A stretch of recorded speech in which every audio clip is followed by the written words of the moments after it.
So I just saw the movie last night, and what struck me is that the role that you're playing is actually very tricky and difficult to Mm. do, Yeah. and to do it well without.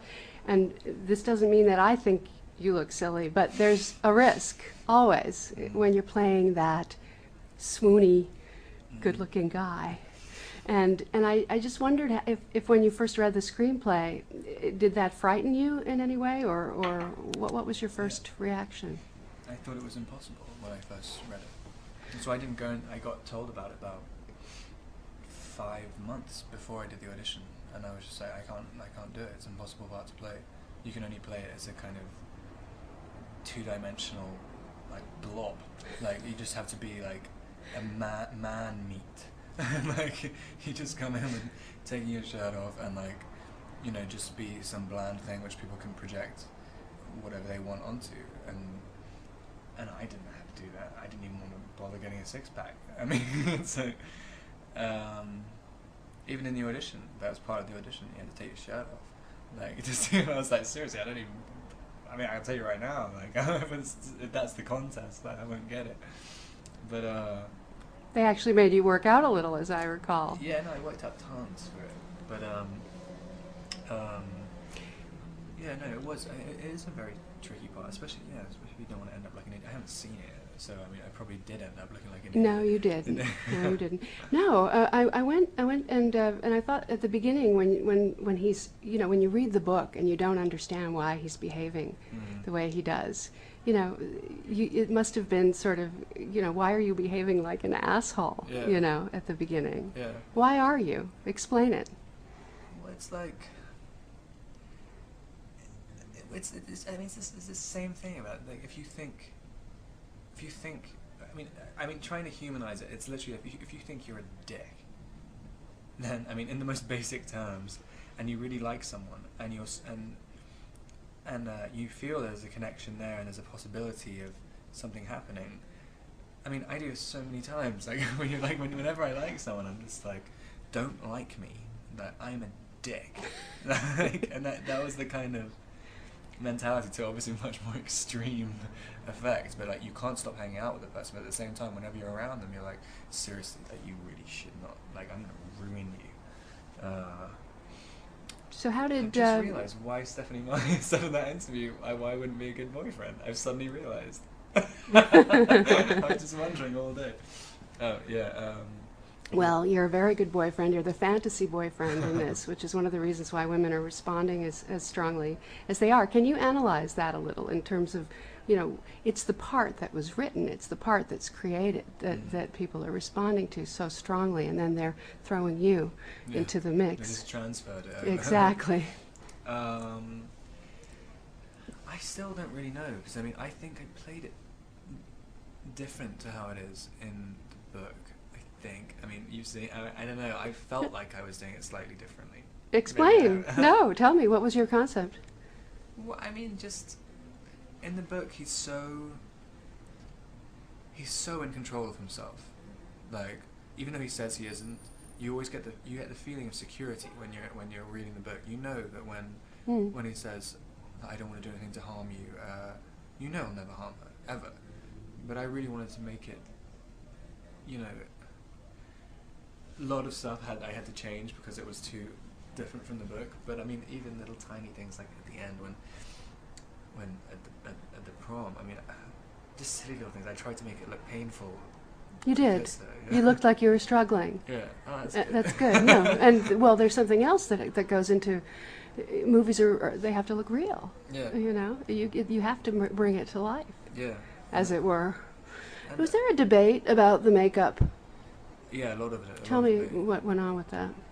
Well, I think because I don't have very many lines on my face and stuff, they couldn't do like too white because it took away all my expression, and so it was much. I guess mine is a lot finer, the makeup, than on a lot of the other vampires, because I just looked like a kind of kabuki thing. I mean, kind of half kabuki, half like transvestite, and I mean, so they had to do that, and then they ended up doing an airbrush thing, and then I forgot somebody else brought up like lipstick. I didn't really understand the concept behind the lipstick, but just various different things. I mean, I wasn't particularly involved. I was just like the victim. You did what you were told, right? Yeah. Right. I didn't even think about the makeup and stuff when I was going into it. I just. So I was looking. I got a screener of the movie How to Be. Oh really? Yes. And I wondered why it hasn't got a distributor. Have you any knowledge of that? And when did you shoot that in relation to this movie, Twilight? That was. So this year I was doing Twilight. I shot it last year, in spring last year. I don't know why it hasn't got a distributor. I think it's just because it's just very random. I mean, that's why I liked it. It was kind of, it's almost impossible to market. And whenever you see like a kind of how they've tried to market, it's like that's not what it is. I was thinking that if they put it up on the internet, yeah. your fans would want to watch it, Well, yeah, and that would be a way to present it.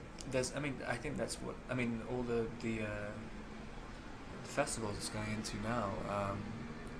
It's definitely.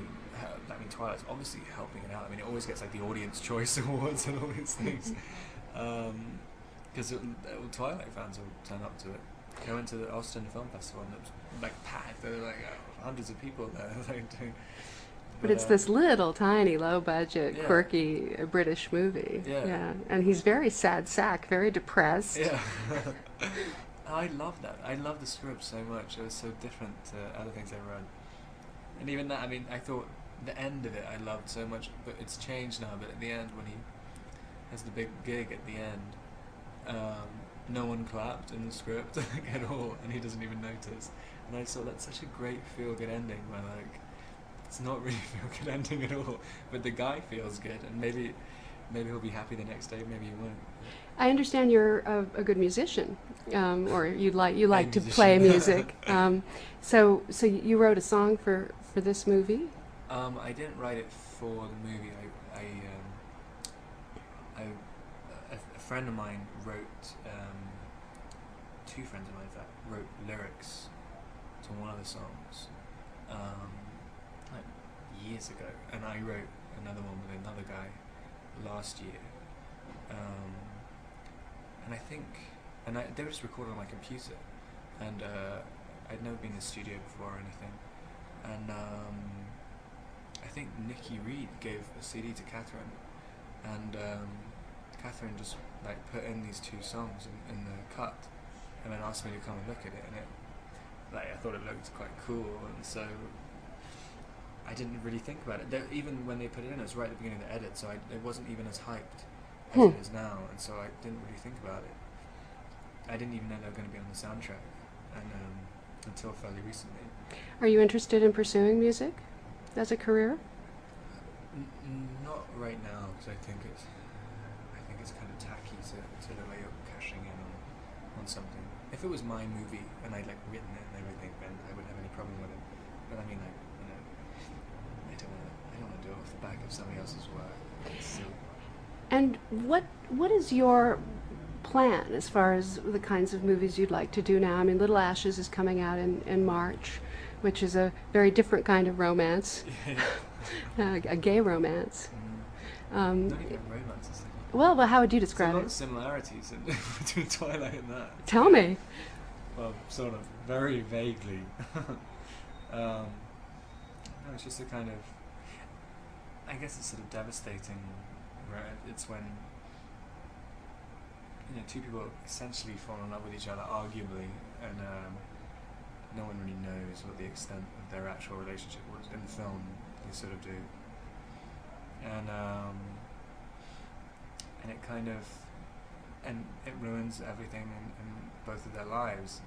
Not so much in Lorca's, but it really does destroy a lot of things in Dolly. But mainly because he's such an intensely sensitive man. I mean, he had so many neuroses about everything. I mean, his sanity and his sensibility was on such a knife edge, like his whole life. I mean, it would have been impossible to do anything. But I guess in Twilight it's the kind of same thing, but they kind of figure it out, whereas in Little Ashes they can't figure it out.